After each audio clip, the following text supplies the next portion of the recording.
you name one? At Tesla,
And greetings, everybody. Keith here.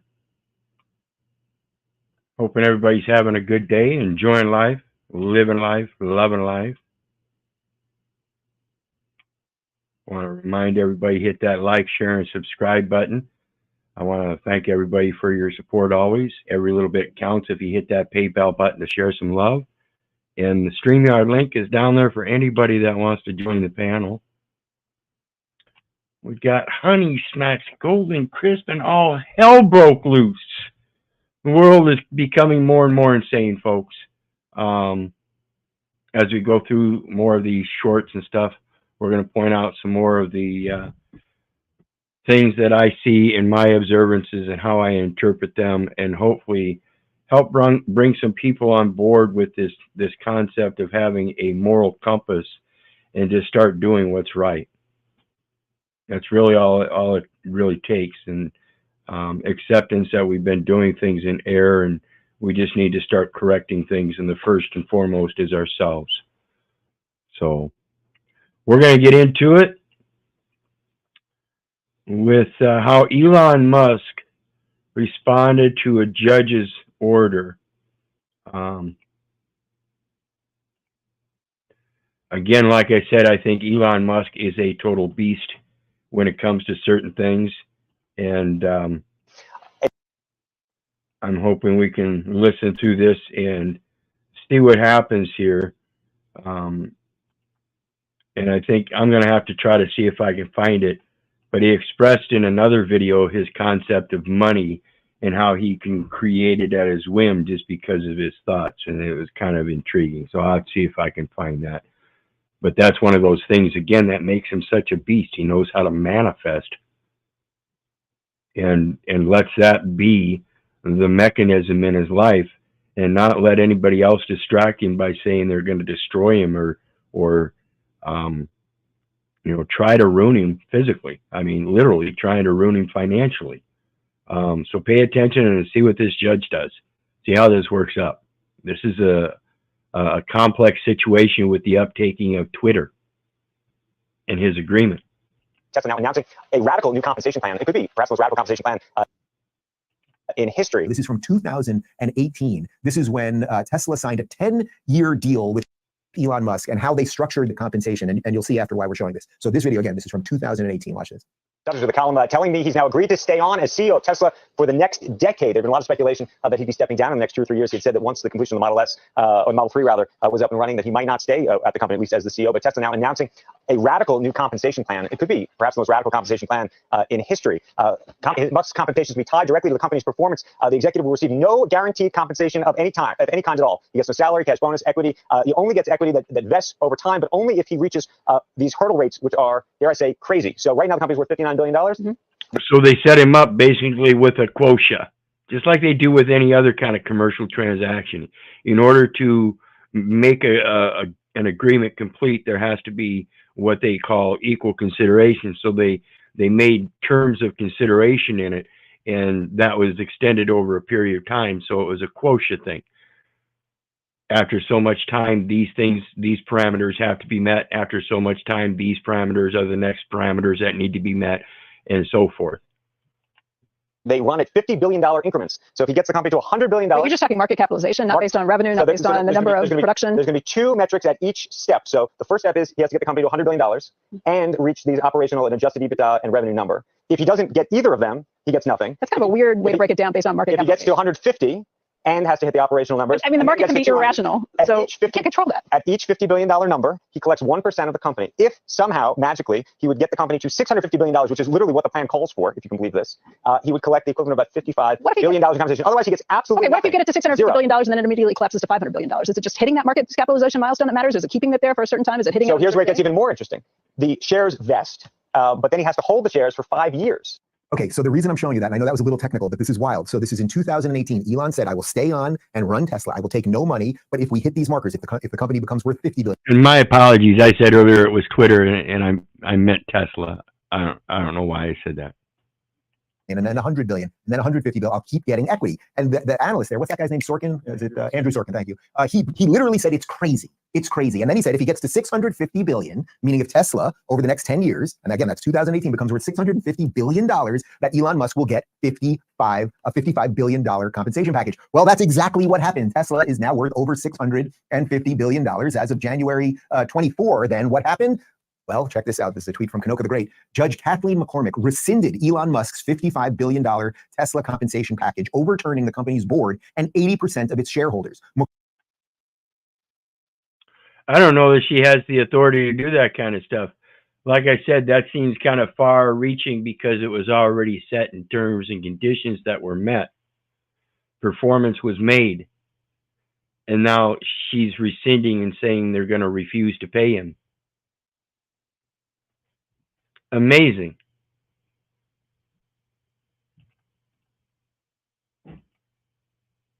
McCormick also ruled against Elon Musk during his Twitter acquisition. Before becoming the head of the Delaware Chancery Court, McCormick worked at a Delaware law firm called Young-Conaway. This firm and its employees have been major donors to President Joe Biden for decades. In 2016, Hunter Biden hosted a gubernatorial campaign event for Congressman John Carney with then Vice President Joe Biden as the guest speaker. The event took place at the law offices of Young-Conaway in Wilmington, Delaware. Carney, a close friend of Joe Biden for the last 4 decades, later became governor and nominated Kathleen McCormick, a partner at Young-Conaway, to her position in the Delaware Chancery Court in March. Funny how that has those kind of relationships in the background, huh? I mean,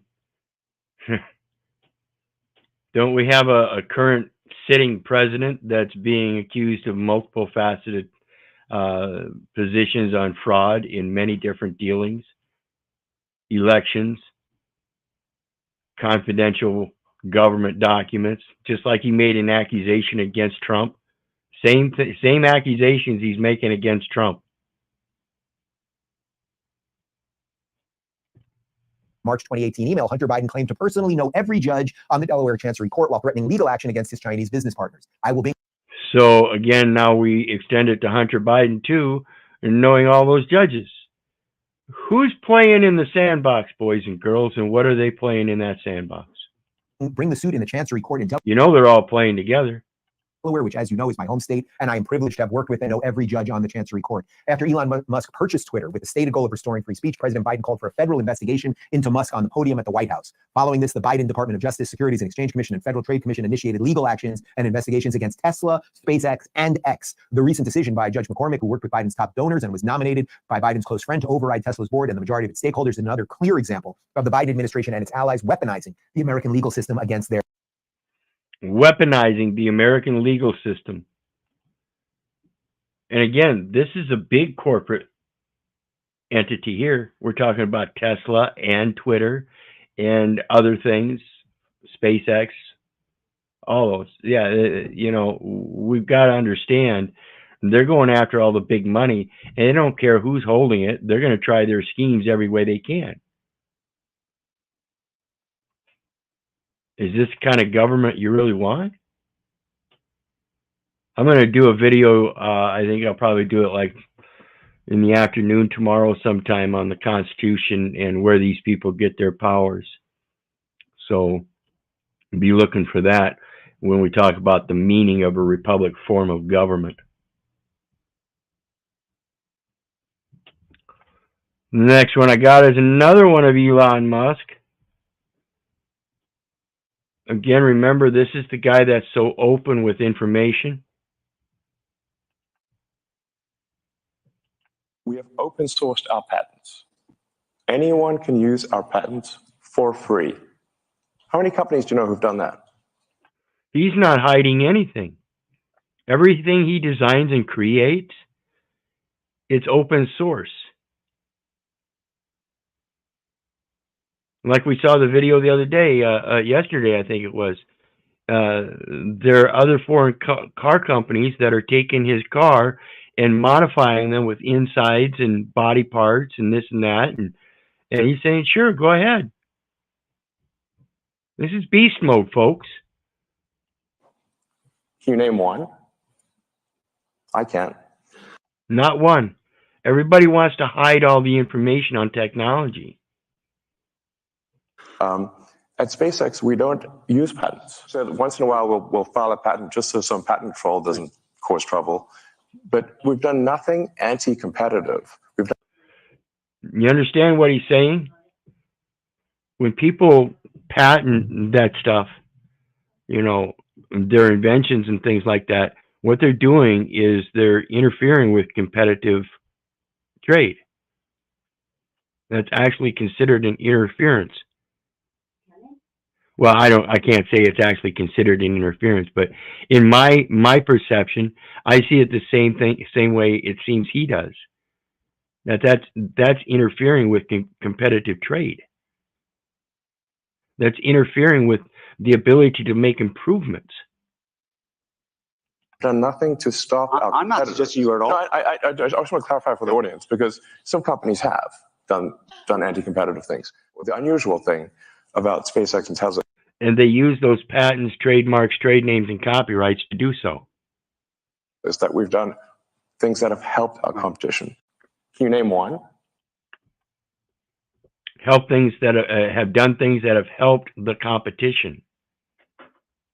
At Tesla, we have open sourced our patent.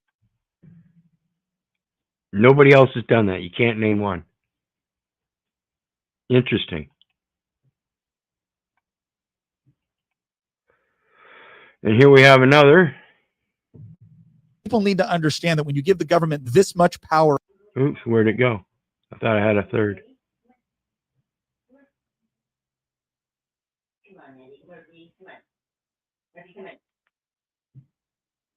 Huh.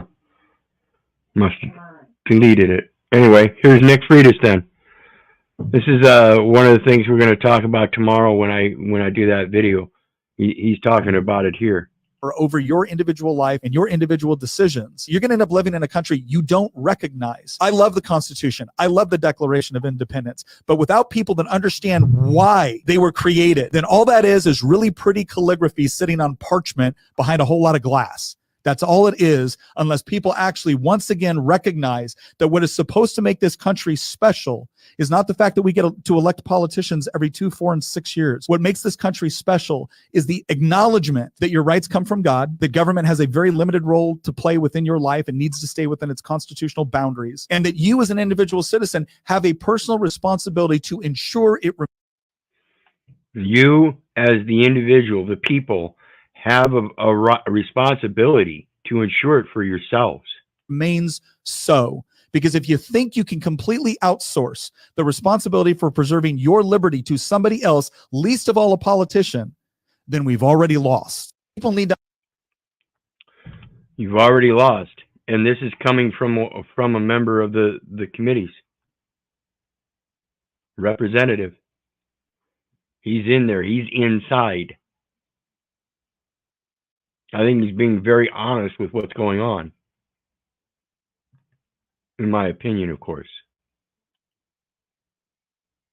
How arrogant do you have to be to essentially show up and tell people we're turning your kid into an activist, and we're probably turning your kid into someone that is not going to like you very much, and maybe, if you're lucky, they'll get an economically viable degree. We're going to get our cut from the federal government, from the tuition, from the loans, from the state funds, which all means from you. And then if we produce a good product, yay, that's excellent. I guess we delivered on our promise. But if we produce a bad product, well, you're going to have to pay for that, because you clearly don't possess the intellectual capacity to understand just how critical we are to society. I mean, I know you're out there doing your cute little job, whether it's being a plumber or an HVAC tech, or maybe an electrician, or maybe running your small business. That's adorable. We love it. We appreciate the tax funds, but they should be ours anyways, because we're smarter than you. You just don't understand. Maybe you should take some college courses. They'll be really expensive, but we'll be happy to educate you. But in the meantime, we're not going to convince you to give us your money in the form of tuition. We're going to take it from you through our friends over here, the elected official. And if you don't like it, tough. That's what's going on in this country right now. And nobody gets to tell me it's not, because I've seen it from the inside.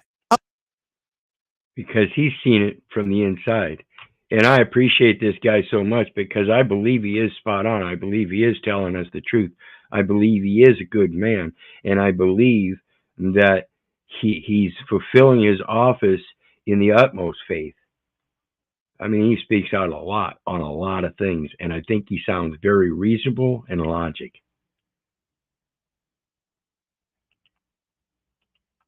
And again, well, apparently there is a scandal surrounding the new Speaker of the House. Guy has been in Congress for up to 6 years and is still living paycheck to paycheck. I know what you're thinking. This guy thinks he can lead Congress when he hasn't even figured out how to engage in basic insider trading yet. I mean, how did this guy make it into leadership? And he's absolutely correct. See, I'm finding through my research, and this is just my opinion again, but through the state's blue sky securities laws, these administrative courts are operating under a mimic of the federal securities laws. And so they're just mimicking things at the state level.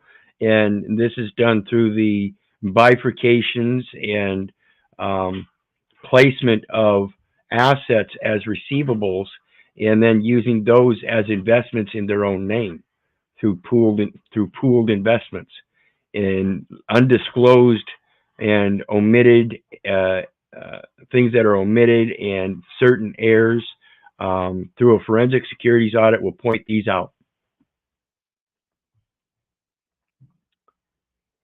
And that's all I'm interested in, correcting the record. So here we have. If you at all can afford to do it, take you. Here we have him once again explaining what I again believe to be the foundational element of our very problem that permeates everything in our life, and that's by subjecting ourselves to this government extension of education, putting our children in these education systems without teaching them spiritually. We give up our responsibility to teach our little ones spiritually, to put them in a public education system that will dogmatically and pragmatically indoctrinate them through multiplicity of ideologies that will cause them to grow up, be confused, and unable to reasonably and logically think for themselves.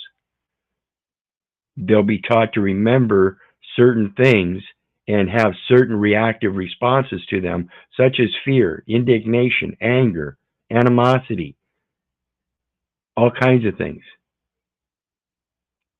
Your kids out of government-run schools. And don't necessarily trust that whatever private school you put them into isn't pushing this junk, because a lot of the private schools are doing the same thing. Take back that time with your children. This is going to be a generational fight. It could start 2 or 3 generations down when all of a sudden you have a bunch of kids stepping forward going, I was lied to by everyone that raised me. When my mother looked at me and said, Keith, the police are your authority, that's when I realized it. I was damn near 50 years old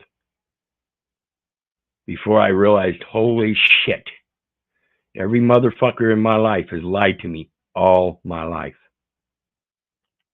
Or you can take positive action right now to make sure that you're not going to have to compete with a whole system of government-run institutions or government-sponsored institutions that are telling your kids to hate all of the things that you believe are absolutely essential to their well-being, emotionally, socially, economically, politically. But you've got to take control of that back for yourself. Don't wait around for a politician to give you permission to do it. Go do it. There doesn't need to be a single vote in Virginia right now for you to make the decision that you're going to play a far more active role within your children's lives with respect to their education, their worldview, what they believe. You can do that right now. No permission. Just takes a lot of work. Just takes a lot of work. And I understand it. It's taken a lot of work for me to do it myself. Having to reach out myself to gain this, acquire this information. The reality of doing my own research and appreciating that, studying to shew myself worthy and approved.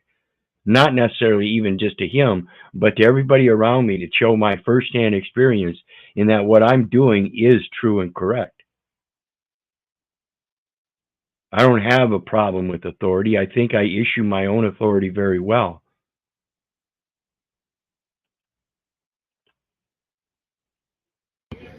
So And one more. my wife is afraid of flying, and we got to take a flight today. So I decided I'd call along to the airline and say, hey, look, any chance we got a pilot that, I don't know, used to have a job landing jets on aircraft carriers in inclement weather, just to put my wife's mind at ease. And they said, yeah, sure. I was like, oh, really? I said, yeah, no, just kidding. But we do have a pilot that has memorized all 128 genders. So I'm sure that's equally relevant.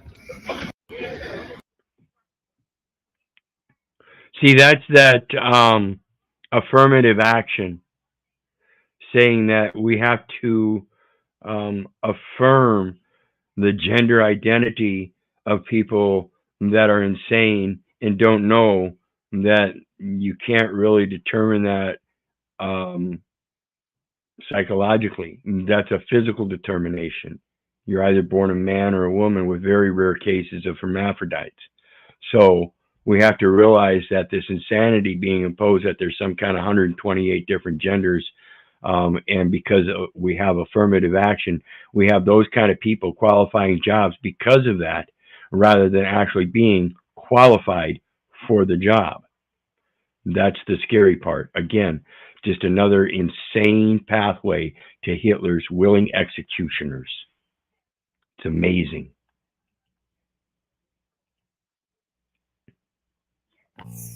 If you're a new business owner, you need guidance. Taylor Brands guides you through your business journey. This one goes to, again, the competency of these people. And when they get all armored up like this and go on these calls, and instead of doing things in good faith, they're doing everything in fear.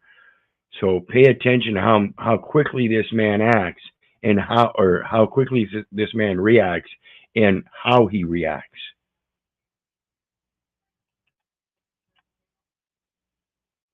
Deputy knocked on tonight with that disturbing story out of Clayton County. A deputy knocked on a door and a dog rushed outside. The deputy drew his gun and fired, hitting the ground inches from the dog and a 13-year-old. Lucky he didn't kill anybody. But watch as he's backing off. You notice how quickly he drew that gun. Thanks so much for joining us tonight on News Edge at 11. I'm Christine Sphero. Fox 5's Denise Dillon is live in Clayton County on the story, and both the dog and teen Denise were hit by bullet fragments. Yeah, and that 13-year-old spent most of the afternoon and evening at the hospital being treated. I talked to his mom, who, of course, is extremely upset and worried about her son, and she can't understand the actions of the deputy. She did not jump on the cop. She did not bite the cop. She did not bark at the cop. What if you would have killed my dog and my son? Malaysia Honeycutt gets angry and upset every time she thinks about what could have happened. Her 3 sons were home when a Clayton County Sheriff's deputy knocked on the door. Clayton County Sheriff's Office. Honeycutt. And see, he's already trying to open the door himself. See, that's a constitutional violation. The people have the right to be secure in their houses, persons, papers, and effects. You can't just come knocking on the door and then trying to force your way in. See, even if it's unlocked, you're not allowed to open the door. That's forced entry. You used an extra force that wasn't supposed to be there to enter into a home that you had no authority to enter. His 13-year-old son opened the door. Their dog ran out. The deputy starts shouting, pulls out his gun, and fires. Clayton County Sheriff's Office. Get your dog. What? Get your dog. The team grabs his dog. Notice how he started walking back, pointing the gun, telling him to get his dog. So if his dog runs out, and he runs out after him to get his dog, and he fires again, see the stupidity? This is all fear, people. These people do not need to be on these police force like this. Dog and goes back inside. You can hear the deputy ask if he's okay. Y'all all right? Kids, are y'all okay? A few minutes later, this video shows the teen limping as he walks across the porch. What happened? Oh, you just got pregnant. Come on, come with me. Honeycutt raced home from work the moment her son called her. There were several patrol cars out front. She saw the gouge in the concrete by her front door where the bullet hit. So you have several other tools on that belt besides a gun to defend yourself. All I can think of, what if his aim wasn't that good? Honeycutt took her son to the hospital. Make sure you hit them buttons then, folks. Get this out. Where she says x-rays showed the bullet fragments. The dog Coco has a graze on her knee and a fragment in her abdomen. If you're that scared as a cop of a dog and you open fire on the dog and the child, you might not need to be an officer. Honeycutt. Absolutely. There's no way we should have these kind of people as officers. None. We have to learn to discern a greater aptitude for people that are out there doing these sorts of things, carrying this type of weapon. And understand, folks, we have a militarized police force.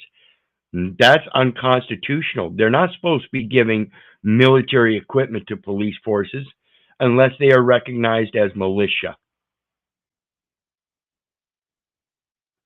That's supporting a private entity against the constitutional Second Amendment, Third Amendment. They're basically placing quarter in a private entity, a private commercial entity. Cut says her son is extremely shaken up, and so is she. It makes me sad to even think about it, because what if that bullet went a little higher? I would not have a son. Yeah, the deputy was here to serve eviction papers. We contacted the sheriff's office for an interview or even a statement about what happened. That was several hours ago, and we still haven't heard back. Reporting live in Clayton County, Denise Dillon, Fox 5 News. Hard to imagine what could have happened if someone was hit. Thanks so much, Denise.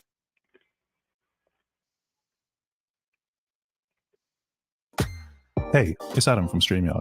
We have an exciting new feature to announce called Green Room. Hey, commercial. A bizarre turn in the investigation of the shooting of a 13-year-old girl in the South Shore community just before 8 o'clock this morning. Police are investigating, and family members tell CBS 2's Tara Molina that shooting is connected to an attempted car theft involving the teen. As a concealed carrier, this next video is one of my biggest fears, honestly. Chicago police tell us the circumstances around this shooting are still under investigation, but the family of the woman who pulled the trigger tell us it was an attempted car theft, the third she's dealt with. I'm just mad. And one of the things I want to point out here is, you know, we've got a young female or a couple young female criminals.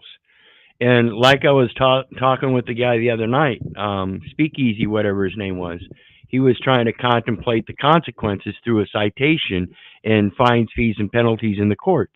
Understand, there are consequences across the board that you cannot deny. I don't care what age you are. I don't care what gender you are. I don't care if you do recognize 128 genders.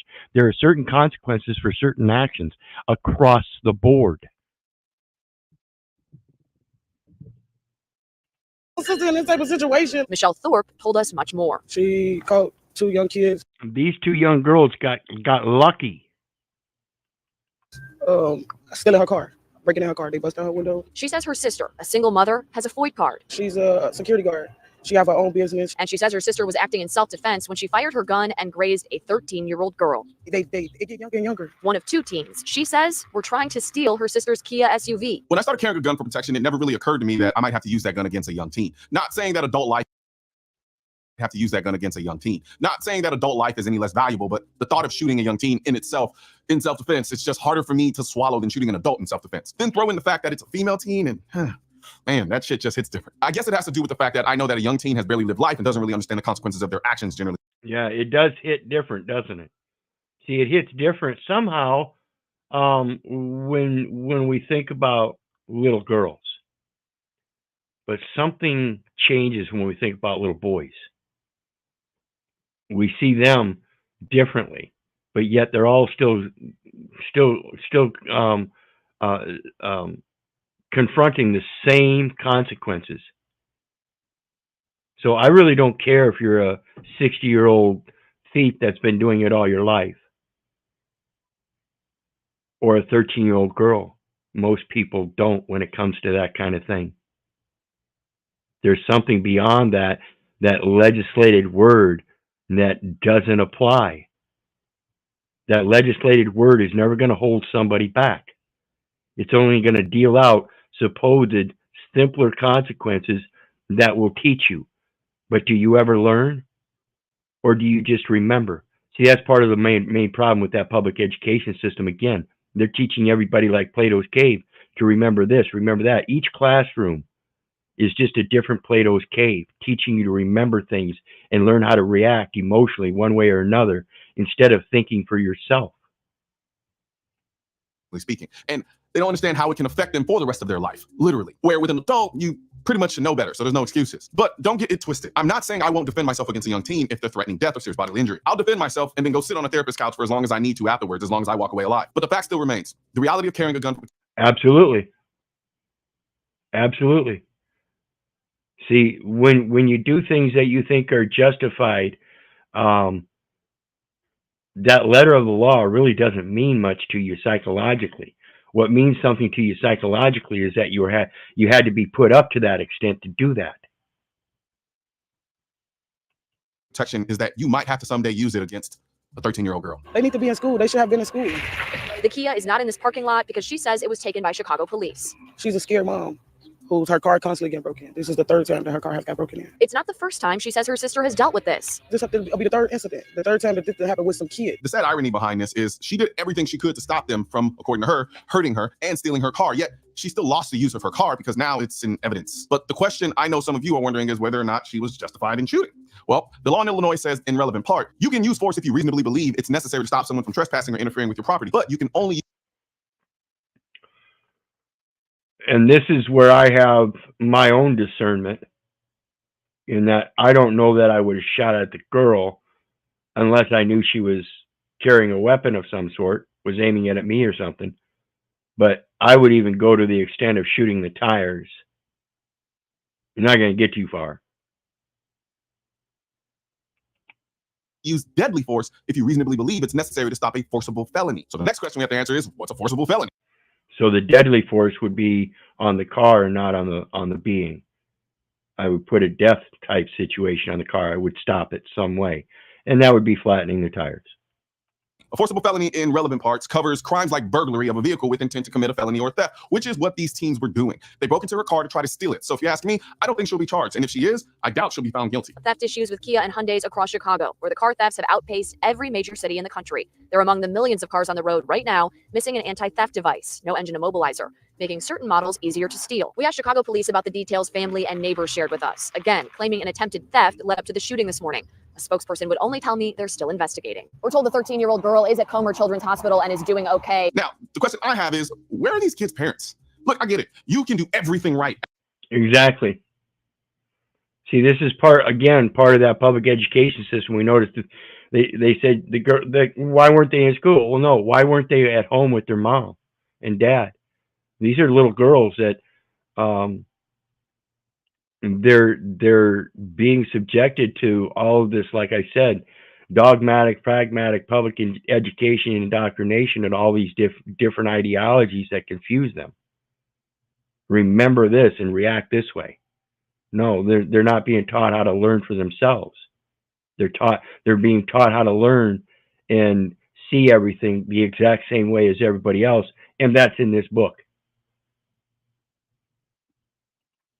As a parent, and your kid can still become a total fuck up. But running around stealing people's cars at the age of 13 as a girl at that doesn't scream great parenting to me. I'm happy the girl didn't die, but I also don't really feel that sorry for her because you don't have to be an adult to know that stealing someone's car is fucked up. So she'll have to live with those consequences. But I do feel sorry for her in that she clearly wasn't raised correctly. I just hate the fact that this lady has to live with not only the fact that she doesn't have a car anymore for the foreseeable future while they're still investigating, but I'm sure she would rather have not had to have shoot this girl. But like I said before, and I'll say it again, it's not our fault that people's fucked up decisions put us in a situation where we might have to shoot them to protect ourselves. So tell me what you guys and gals think. If you were in this situation, would you have tried to stop the teens or would you have just let them take the car?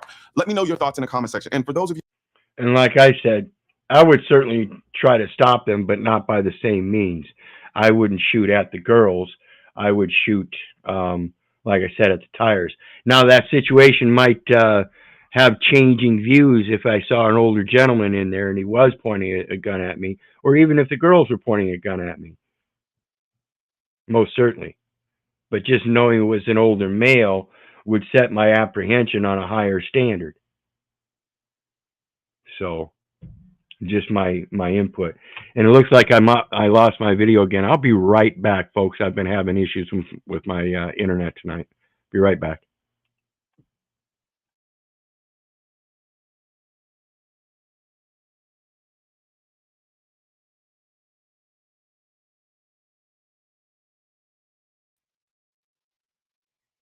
Okay.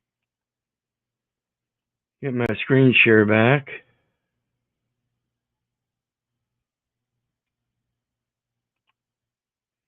And the next one I got, this is how pathetic it is getting. Excuse me, can I have your note? Yeah, somebody called about this Jeep out here. They said it's running and there's nobody in it, so they just want to make sure everything is all right. Somebody called the cops because the Jeep is running in the driveway, not on the street or anything, in the driveway, and nobody's in it. So they knock on the door. She comes out and says, "Yeah, it's my Jeep. It's running." Okay, done and over with. Done and over with. That's not a problem. There's no law against that. Done and over with. But no. The police here show up on a very important investigation. There's a Jeep running in the driveway. But then the homeowner appears and he tells the cops to go away. Hey, what's up, man? What's up? We'll hang out right here for a second. Are you the only one inside? Hey, listen, I don't answer questions, and I'm going to need y'all to get the off my property. No, sir. Sir, I need you to come back. No, sir. Yeah, you have no reason to be on his property anymore. He's absolutely correct. Over here now.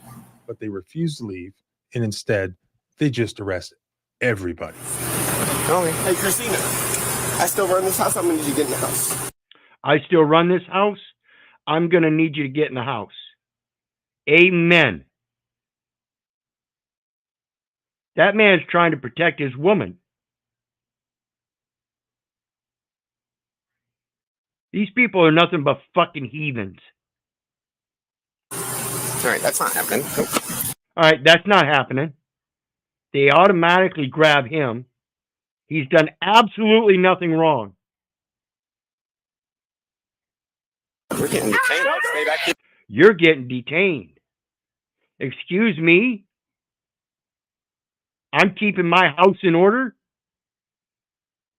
And you're going to violate my temple? Fucking heathen. You took an oath to uphold the Constitution under God. You're a fucking disgrace. Stay back here. Hey, back up now. Do that, back up now. Back up now. Put your hands behind your back. Help me. Help me. Were they allowed to do that? Didn't they need a warrant? Excuse me, can I help you? Yeah, somebody called about this Jeep out here. Yeah, somebody called about this Jeep out here. Evidently, they don't need a warrant. They just need somebody to call about a Jeep. Said it was running in the driveway and nobody's in it. That's good enough for me, Bob. Let's round them up. Fucking heathen bitches. They said it's running and there's nobody in it, so they just want to make sure everything's all right. I had it running, I'm sorry. The police here show up on a very important investigation. There's a Jeep running in the driveway. But then the homeowner appears and he tells the cops to go away. It's my favorite part. Hey, what's up, man? What's up? Well, hang out right here for a second. Are you the only one inside? Hey, listen, I don't answer questions and I'm gonna need y'all to get the off my property. No, sir. Sir, I need you to come back over here now. But they refuse to leave. Nice and simple. Nice and simple. I don't see any problem with it.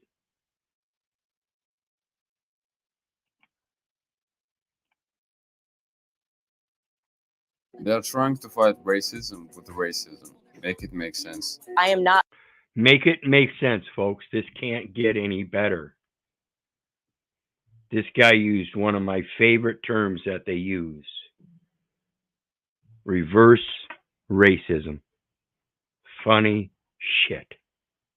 Not less than you because you are white. I don't need you to look at me and feel bad for me because of the color of my skin. And that's effectively what you're doing. Every time you take an application, you say.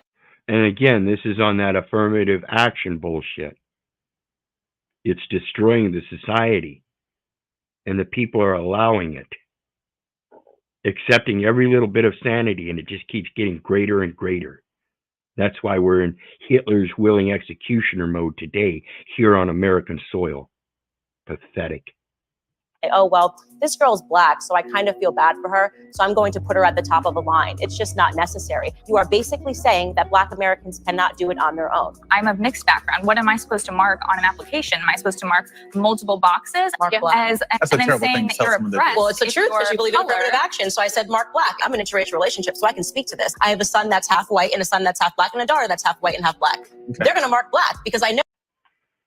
Because they're going to get the perks of being of saying they're black, despite the fact that they're half white. Why don't they say they're white? Because then they wouldn't get the perks. So what is this thing about this white privilege? It's not even a counterbalance, folks. White privilege never existed. It was a tool put out there, an ideology put out there to have people in a divide. Know that there are people like you at the universities who will say, well, because this person is black, I'm just going to let them in. No, they're going to mark black because they're black. Well, they're half black and half white. They're both. Yes. What are you going to look at that applicant as a little bit less because they're half white? How do you guys figure that out? Holistically, across a number of different factors. I love me a buzzword. Holistically and racial consciousness. Oh, yeah. Reverse discrimination. Reverse discrimination. Discrimination is discrimination, folks. It doesn't matter. It's not reverse discrimination. It's just discrimination. They are trying to fight. Again, I am of the same opinion. This is insanity, folks. A man's intellect is limited and biased. Hi, everybody. Is limited and biased by their vocabulary. In other words, when they speak like idiots, you should be able to tell them. If you agree with them, then maybe you're missing out on the idiocy. I urge you to unlearn what you've learned and start relearning. Go back to concise English and the King James Version of the Scriptures, international law, and work your way down.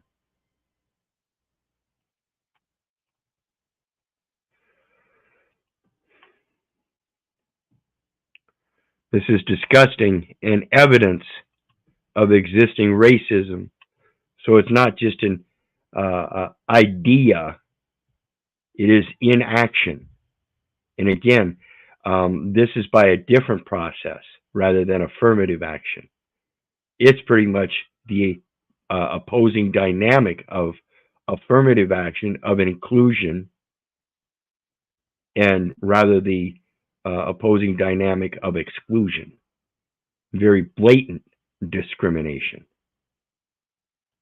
Majority black town in Alabama hasn't held a mayoral election in decades and has now been sued by its first black mayor, who says that white town leaders are physically preventing him from taking office. Patrick Braxton claims in his November 2022 complaint that after he was lawfully selected as mayor, the outgoing white mayor and his white town council changed the locks to the town hall, removed or destroyed town documents, and denied Braxton access to the town's mailbox and bank account. You feel cheated? Oh, yeah. Do you feel discriminated against? Yes. What is it that you want to see happen? I want to take my rightful seat, and I want to hold each and every one of them accountable for what they did. New Bern, a small... And when he talks about his rightful seat in this mayoral election, it goes to the same concept of that republic form of government. See, that republic form of government is a political subdivision that exists at all levels, even at your local community. So when we understand what a republic form of government is, we can start filling those seats in certain capacities to assert a greater equity. And again, it almost seems like the popularity contest I always speak out against, but it's more of a morals contest where you're going to have people that are going to start taking positions because they have a greater moral aptitude. Town in Alabama. Instead of these young people as police officers, 22, 23, 24-year-old young men and women that have no concept of establishing a great moral aptitude at that age, and therefore can't possibly be competent in something that requires such. With a population of around 130 people, had not had a mayoral election since the Voting Rights Act was passed in 1965. Instead, the town's practice was to have the current mayor appoint the next mayor, all of whom were white. That continued until April 2020, when Braxton decided he wanted to run for mayor to create change for the town's black residents. He asked the sitting mayor, Haywood Stokes, for the candidacy documents he needed, but alleges that Stokes falsely told him that the town could not have elections. The complaint argues that Stokes told this lie so that Braxton would not submit his paperwork in time for the candidate deadline. But Braxton filed the paper, and under Alabama law, Braxton became mayor-elect in July 2020 by default since he ran opposed. Braxton was told that since no one ran for city council, he could appoint council members. So he selected 5 black New Bern residents who joined this lawsuit as plaintiffs. Then, without notifying any of the town residents, Stokes, the outgoing white mayor, and his council members decided to hold a special election on October 6th in 2020 for mayor and council, resulting in the all-white group being elected. Despite Braxton and his elected council members being sworn into office. You see what they did there? Before, they were just appointing them. The previous one would appoint the next one, and so on up the chain, right? Well, then the guy had an election and nobody ran, and so then they just turned around and said, no, we had our own election. See, that's blatant discrimination all the way through and through. All the way from the Racial Discrimination Act or whatever it was, Voter Discrimination Act, whatever they called it. Remember, they never had an election. They just appointed the next mayor from the old mayor. Successor appointments. In November 2020, Stokes and the other defendants prevented them from accessing information about the town and entering the town hall, stopping them from taking power. Braxton and his 5 council members. And then, of course, when this guy had a legitimate election, unopposed, then appointed his own council members, they turned around and tit for tat did the same thing, excluding him and denying him access when he actually went through the proper process that delegates such authority from the people, not from the previous mayor. Again, we'll be going over that in the republic form of government in the Constitution tomorrow. Members filed their lawsuit in November 2022, arguing that the white leaders engaged in intentional racial discrimination by refusing to let black residents participate in local elections or hold office, violating the 14th Amendment. They also allege that Stokes and the White Town Council participated in conspiracy to deny Braxton and his town council their constitutional rights by holding an illegal, secret, special election. The plaintiffs claim that these actions and New Bern's practice of refusing to hold mayoral elections violates Section 2 of the Voting Rights Act, which bans voting laws, practices, or maps that curtail or take away someone's right to vote due to their race. In March 2024, the plaintiffs filed a motion for a preliminary injunction to allow Braxton, the lawful mayor, to hold office while the case goes to trial in September. They also asked the court to order Stokes and his council members to hold and fully publicize new lawful special elections for town council seats by November 5th. In their motion, the plaintiff said that the defendants cannot go another year violating the constitutional rights of New Bern's residents in overt violation of the bedrock tenets of our democratic system. A federal judge appointed by George W. Bush denied this motion. The judge said a federal judge appointed by George W. Bush denied this motion. Watch what he says. That while Braxton and his council members are likely to succeed when the case heads to trial in November, they have not. While they are likely to succeed when it goes to trial in September, admitting that they've already lost and that he has a valid claim, that it is causing harm, damage, and injury. Not demonstrated a sense of urgency or necessity, nor have they proven. Has not admitted a sense of urgency or necessity. Excuse me? That's the whole issue. That's the whole constitutional issue, is that there's a necessity to delegate the said powers from the people, not from one Hitler's willing executioner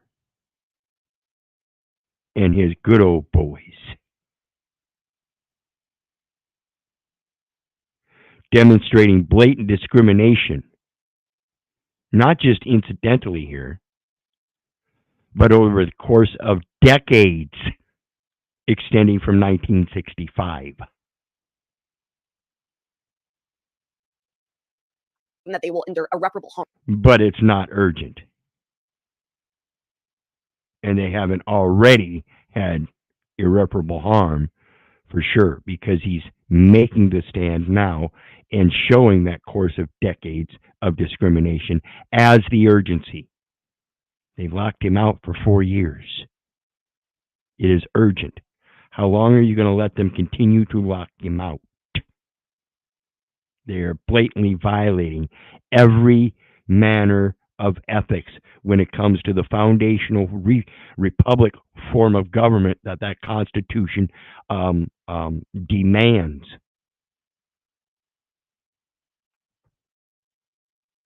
Harm before trial. For now, Braxton and his town council will not be able to govern New Bern, as Stokes and the other white town leaders physically prevent them from taking office. Thanks for watching Democracy Docket. If you want to stay up to date on the latest voting and election news in the courts, make sure. And that's from Democracy Docket. Democracy Docket. I thought that one was interesting because that story was, though it seems kind of unique, we see the same elements again. Dolton, Illinois. Tiffany Henyard, Dolton, Illinois, City Council. The whole thing is corrupt. It is not just discrimination. Well, in a sense, it's all discrimination, but it's discrimination by class and economic, financial situations. Who can conspire to acquire the most treasure? You know, all the RICO activities. The next one, we've got some Mr. Jordan.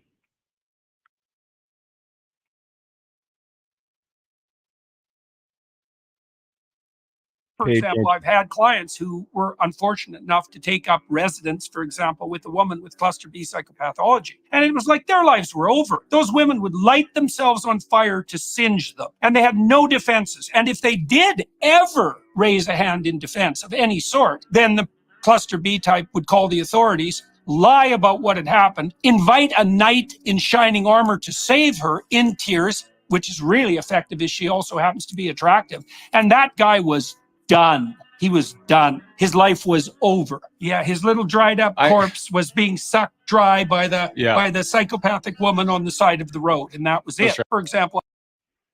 And though it may seem extreme, I myself have seen this happen in many instances through my life.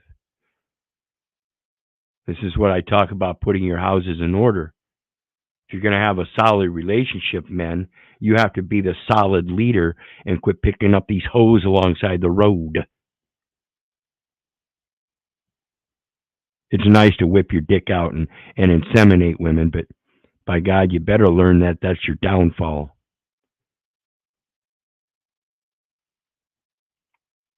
Again, just my opinion. She was so proud when she finished reading her poster. It's actually... This is another bit of that insanity in this woke culture and what their ideas are about the terminologies they use, and it's just flabbergasting me how they fucking babble insanely and incessantly in their cognitive dissonance and refuse to let go. Hilarious. My poster reads, "Life begins when you understand living women matter more than potential babies." When you understand living women matter more. So that first element says there's a matter of comprehension. And this will correlate with what she says later on. If it's a potential baby, what is inside of a woman? It's a fetus. Is it living? No. How can it grow if it's not living? Actually, that's like saying if an acorn is a tree. When does the fetus become living? That's actually a good question, but that line... Yeah, of course, because you don't know it. You actively deny science. What science did I deny, Darby? That it's a child inside of you. It is a clump of cells. I'm a clump of cells. What makes me different? When does this clump of cells or fetus become living? When it can sustain its own life. When is sustainability? My newborns aren't sustainable. You can't just have a newborn. Poof. See, it goes the same with the comprehension. If you comprehend or if you understand what the living woman's capacity, that takes a matter of time. So when is that time? Same with when a life can sustain itself. Well, when is that? When he's born? In other words, what she's saying that it's not fully a living life until it can sustain itself. And we've determined legally that's about 18 years of age. So you can abort that baby, that child, that fetus, whatever you want to define it as that, anytime it's not fully sustaining life by itself. That's the insane concept she's putting forth here and doesn't even realize it. Born and they just like live on their own. Is a newborn not worthy of life? She was so... Is a newborn not worthy of life? And then she just turns away from the mic. She gave up. We have to understand the insanity of this illogical, irrational, emotional concept that we're living in today. This popularity contest of idolizing the one at the top while you climb that same ladder, committing the same tactics to one day hopefully be idolized yourself. Everybody's looking for that 15 minutes of fame, and most of them look stupid. In my opinion, of course. We have Pride Month. Well, what are we celebrating? First of all, how about we don't celebrate Pride? Pride's a cardinal sin, and you... Absolutely. You see the insanity already there? All you Christians out there believing and comprehending that pride is a sin, one of the greater sins, and yet here you are, you're supporting that Pride Month without even realizing it. Listen to him. He explains that pride is the word, and that's the one you're using. You damn well better understand what it means. And here you are professing, well, that's not what it means. It means this, this, or this. Pay attention. That's the same thing with the pronouns. Male and female don't mean that. They mean this, this, this, this. I'm a he, they, them. No, you're not. No, you're not.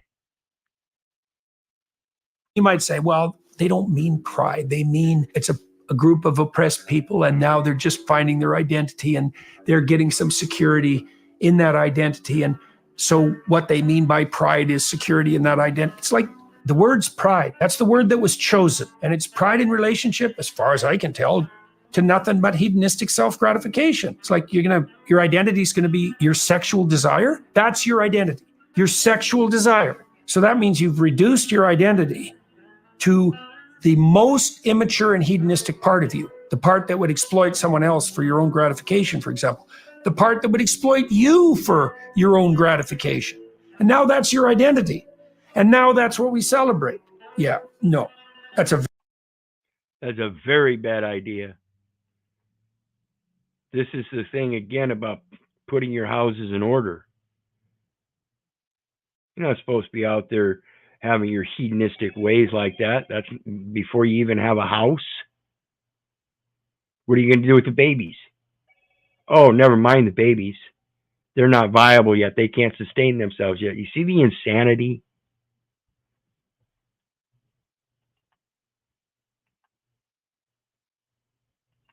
By 10 years old, he was already in his second year of college.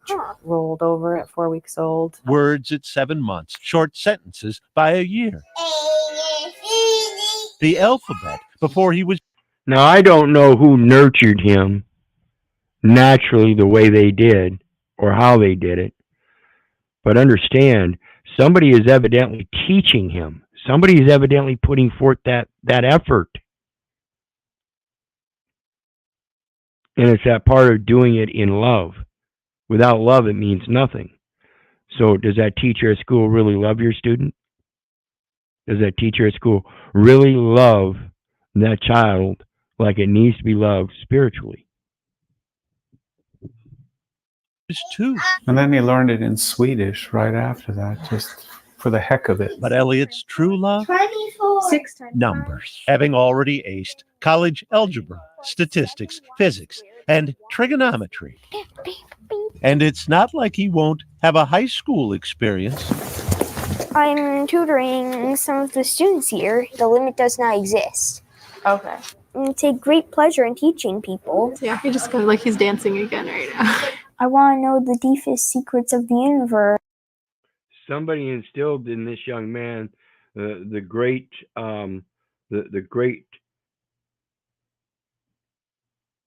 interpretation of continuously learning and not being afraid of it, because that's how you end up learning how to express your true talents. So as we see this young man, I'm sure at his young bright age now, someday he's going to be even brighter and have a very discerned talent that will be so impressive upon the world. People will pay attention to him, and he'll be proud of that. And again, like JG says, but there will be that certain point of humility.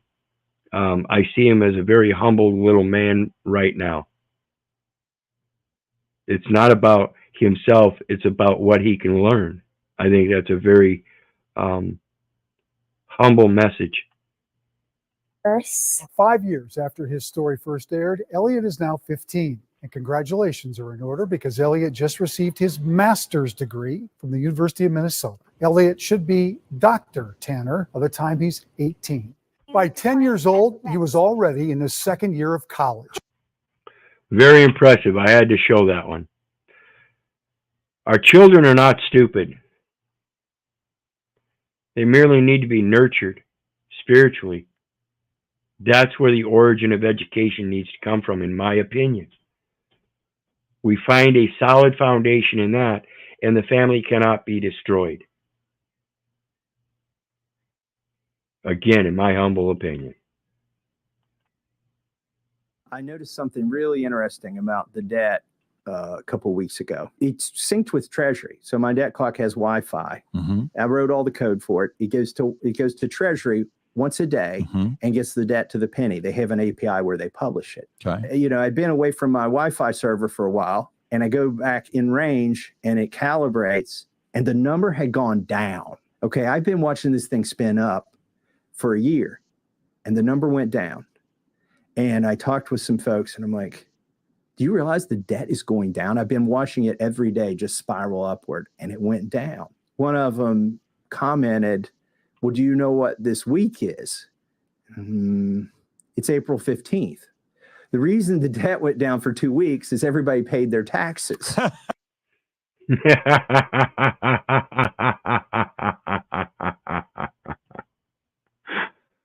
So everybody paid their taxes. The debt went down for 2 weeks and then started climbing again.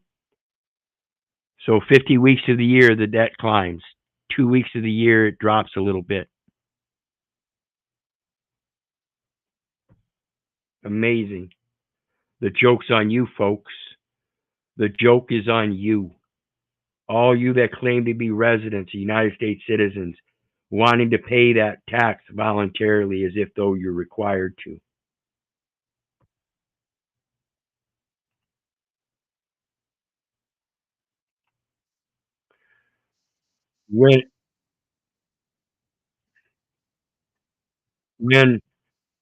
When it comes to that last young man, but are they teaching him to question things or just memorize and regurgitate? Like I said, I think it sounds like he's questioning things himself. He says he wants to learn about the mysteries of the universe. He's the one questioning things. So, yeah, I think he's already on it. Now, this next one is a matter of, again, overreach of these officials in these courts for their own want and desires, committing treason and sedition upon the American peoples. And this one here says Louisiana Supreme Court clears Broadmoor teacher who was both acquitted and convicted at trial. So pay attention to the details and see what happened in this case. This is just, again, an egregious affront against the people by wantonly just to do whatever the fuck they want to do because they think they can do it. Because we've been letting them do it way too long. On the news at 6 o'clock, the state Supreme Court has cleared a former Broadmoor teacher who was both acquitted and convicted at her original trial. Bridget DiGirolamo is free from all charges more than a year since that verdict. She was charged with aggravated assault after pointing a gun at a car traveling on a flooded street in her Shenandoah neighborhood in 2020. It was all caught on video. News 2's Bess Casterly spoke to her lawyers. And so part of the background on this is you have to understand, again, it's a matter of putting yourself in other people's shoes. I don't know that I'd be driving down the street like that and causing all kinds of waves and issues with people that their homes are flooding out. I have firsthand experience with flooding, and I know that's kind of, not necessarily disrespectful in any sense, I guess, but it certainly shows no empathy or sympathy towards those that are going through a traumatic experience of having their lives somewhat ruined by a flood. And then you go through like it's some kind of carnival ride in your truck. Again, I'm only posing something I observed that may or may not be true in the background there. It may or may not be disrespectful, but there's something underlying that caused this woman to be a little emotional, and obviously a large part of that is the fact that her home's being flooded. And has their reaction. Well, Sylvia, one Supreme Court justice called the conduct of the judge at the center of this case, Emily Johnson-Rose, a blatant violation of judicial guidelines that, quote, shocks the conscience. This is how it started. Y'all should have put a gun out on us. In the summer of 2020, a family driving down a flooded street was accosted by Bridget DiGirolamo wielding a bat and then a gun. You don't play with guns and threaten people. DiGirolamo claims she was overwhelmed by the thought of her home flooding again. But the family pressed charges, and in 2023, DiGirolamo went on trial for aggravated assault. To make an incredibly long story short, for the next 14 months, we fought an appeals battle about the case. That battle ended Tuesday when the Louisiana Supreme Court cleared her. And so she's cleared of all charges and she's free from any further prosecution. Thrilled is the word. We're thrilled for Bridget. At the original trial, presided over by Judge Ebony Johnson-Rose, at first, the jury found DiGirolamo guilty of lesser charges. But after some back and forth on how to properly record the verdict, the jury found her not guilty. Rose read that verdict into the record and dismissed everyone, including DiGirolamo. But after speaking with the jury again, she changed course. So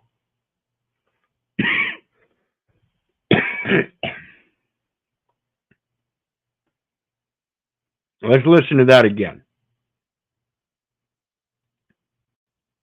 At first, the jury found DiGirolamo guilty of lesser charges, but after Guilty of lesser charges. some back and forth on how to properly record the verdict, the jury found her not guilty. Rose So then found her not guilty because there was a question about how to enter it into the record. See, there was no plea deal or anything like that. And I don't know what the instructions were for the lesser charge or what the lesser charge was, but they found an issue with being able to enter it. So rather than deal with the issue of being able to enter it, they just, okay, well, we'll just say not guilty. So it came down to a relative dynamic to the jury nullification issue. Somewhat similar concept of that. They just, well, we'll just say not guilty then. Then read that verdict into the record and dismissed everyone, including DiGirolamo. But after speaking with the jury again, she changed course. So we have what's going on here is somebody speaking to the jury when they shouldn't be. See, somebody in the judicial office, not the jury. The jury's not the one that's worried about how it gets filed or entered. It was somebody in the judicial office that had some kind of problem with it being entered that way. So the jury just came back with, well, not guilty then. Well, then she went back and talked to him again. See, these are private communications. They're not supposed to be doing that. Called Mr. Girolamo back and everyone back, and then she reinstituted the responsive verdict, right? And the problem is that the case was over.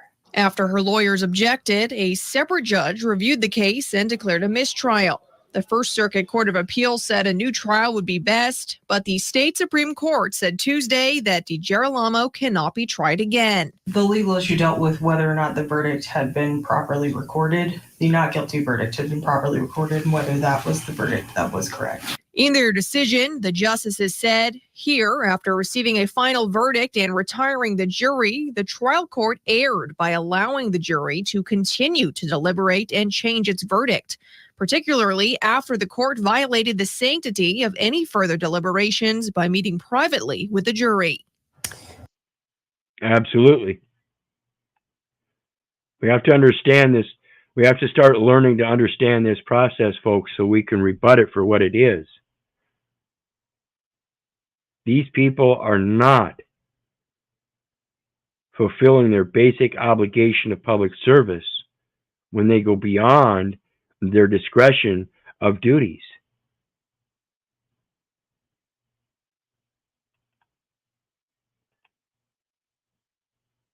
You chose to use the incorrect pronouns for me. I chose to use the correct pronouns for a single woman who is appearing on my show. I'm not a single woman, though. I'm a very special non-binary trans person, as you just pointed out. I'm a very special non-binary trans person. I'm so special. No, you're not. You're a fucking woman. And the only thing special about you is you obviously are fucking insane. Pointed out. I didn't really just point understand that from out. the crowd. I didn't just point that out. I introduced you as a journalist and a Virgin Radio presenter. No, just before I came on, you were talking about how people with all these labels like to be special. And I'm just making sure that everyone knows I'm special. I'm special. Very special. Very special.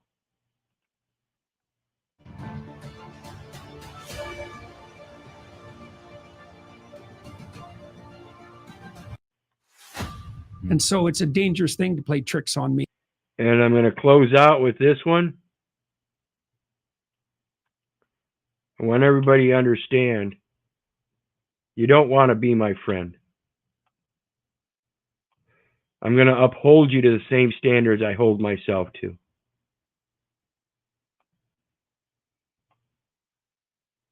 Truth needs no defense. And you're not going to like me if you want to sit there and keep lying. That's all I ask. All you got to do is start being honest. me because I've seen a lot of tricks. And normally, you know, I treat people like they have goodwill. But if they play 3 tricks, I think, I see, you're insane. I know how to deal with that. Just because I'm agreeable doesn't mean I'm an idiot. You know, and there is a distinction there. And it's been something I've wrestled with my whole life because I was a peaceable and agreeable child. And I grew up in a relatively rough town and with relatively rough people. And I had to learn to hold my own. And that was I skipped a grade, so I was young and small in my class. That also put me at a disadvantage, especially athletically. And my friends were like tough kids. And you had to learn to defend yourself. And I could defend myself verbally. In this compelling video, renowned psychologist and author Jordan Peterson shares. When it comes to that verbal stuff, this is why I say a couple things. Coin your words or purse your lips. And always remember, man's intellect is limited and biased by his vocabulary. Unlearn what you've been taught. Go back and relearn concise English and start comprehending what you're saying before you say it. Here's his personal journey and insights into dealing with criticism, speaking the truth, and navigating the challenges of public life. Despite facing immense personal and professional challenges, including severe illness, losing his clinical practice, and being targeted by tax authorities, Peterson persisted. He shares how he leveraged YouTube to disseminate his lectures, recognizing the platform's revolutionary potential akin to the printing press. This foresight and his existing online presence proved crucial when he publicly opposed Canadian legislation on compelled speech. A printing press. Absolutely right. This is the new modern printing press, as well as the modern greatest fucking library on the planet ever.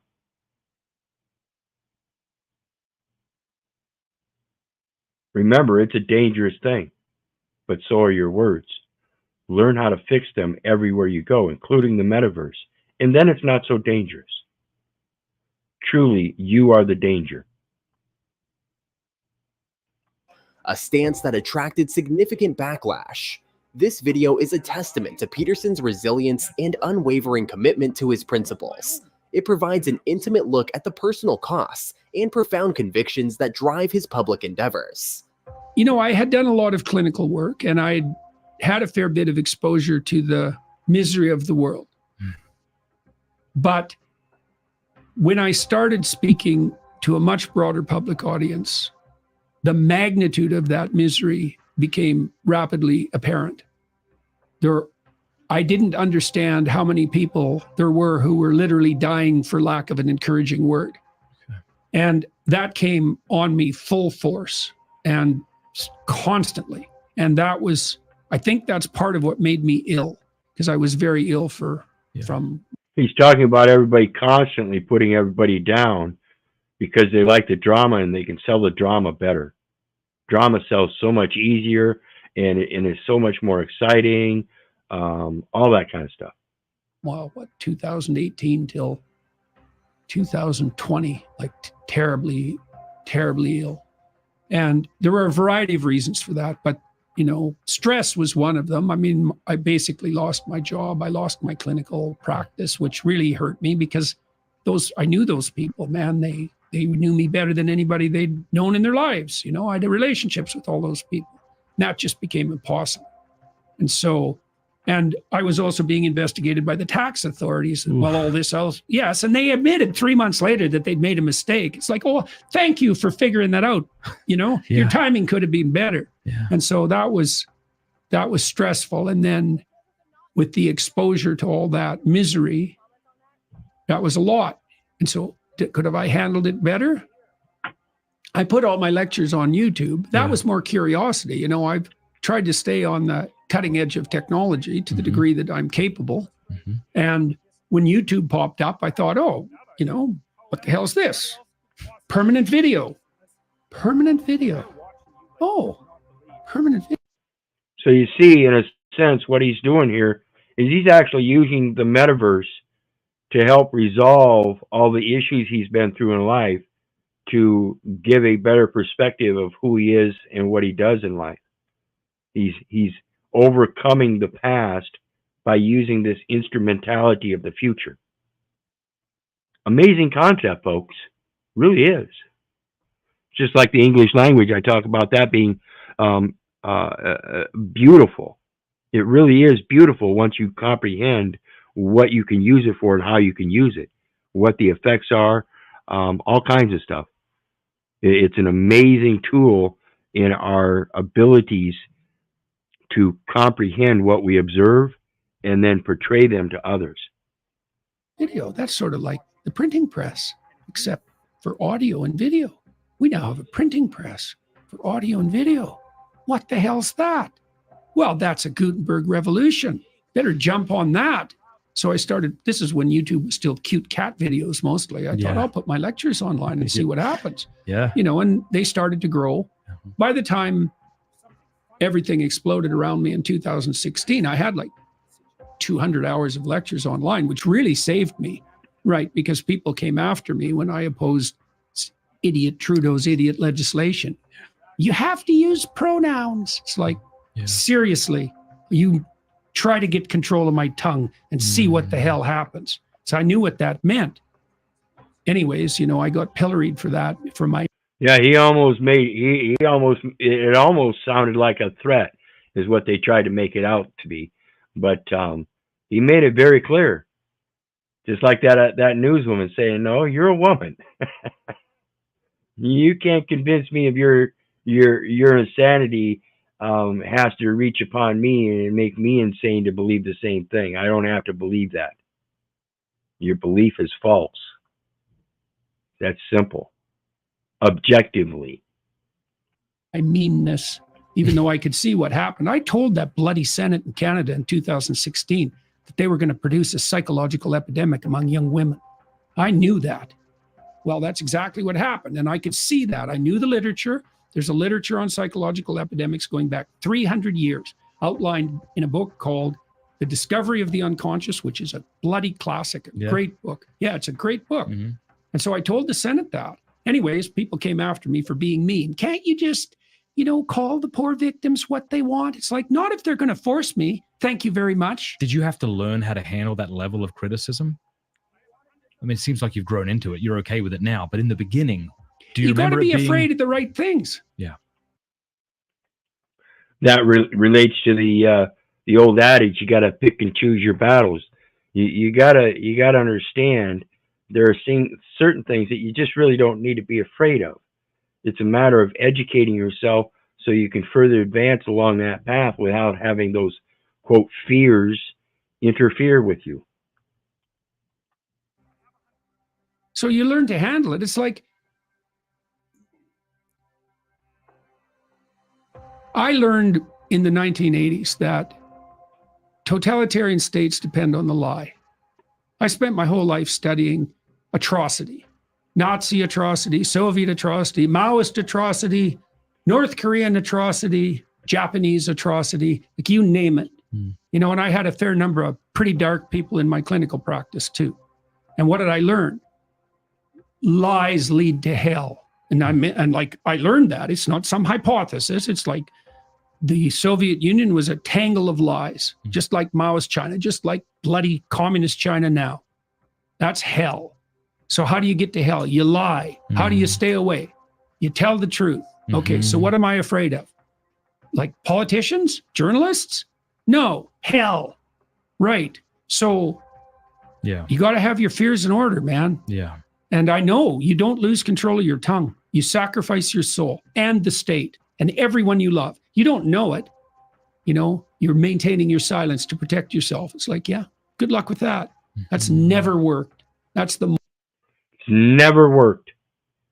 Maintaining silence to protect yourself has never worked. This is the people that sit on their couch watching the boob tube, eating all the processed foods, drinking the poison drink. They hear the lights and sirens. They look out. They see the police arresting somebody down the street about 2 blocks. They go back to their cognitive dissonance, watching the boob tube, some comedic drama, comedy or drama or adventure movie or mystery movie or something, because their life is so wonderful that they have to watch somebody else's imagination of what life could or should be. It's amazing. The next night, same thing. The next night, same thing. And every night, they're coming closer and closer to your door. When do you think they're actually going to knock on your door? Do you think you're special? Moral of the story of Jonah. When God comes knocking and says that you have something to say, it's time to open your mouth. So I knew that. You have a mouth, but you don't always have to use it. But when God says to, you should start learning how to use it. Start learning how to use it so you can rightly divide the word of truth. That's all it takes, rightly dividing the word of truth. And as long as you keep believing in the insanity of 128 different genders and bullshit like that, you're going to keep believing. And I'm going to keep repeating, don't believe me, don't believe the neighbor, don't believe the government, and for crying out loud, don't believe your mother. Don't believe Honey Smacks, Golden Crisps, Fruit Loops, Lucky Charms, none of those. ABC cereal companies, that's all they are. It's for your entertainment, and it ain't good for you. In my opinion, of course. America is slowly becoming Hitler's willing executioners. And with that, we're done with tonight's stream. And you guys know me. I love you. But I don't give a rat's ass whether you love me back. That's to say, I don't care if you hate me. I don't care if you don't respect me. That's on you. So may God bless you and have a good night. Bye now.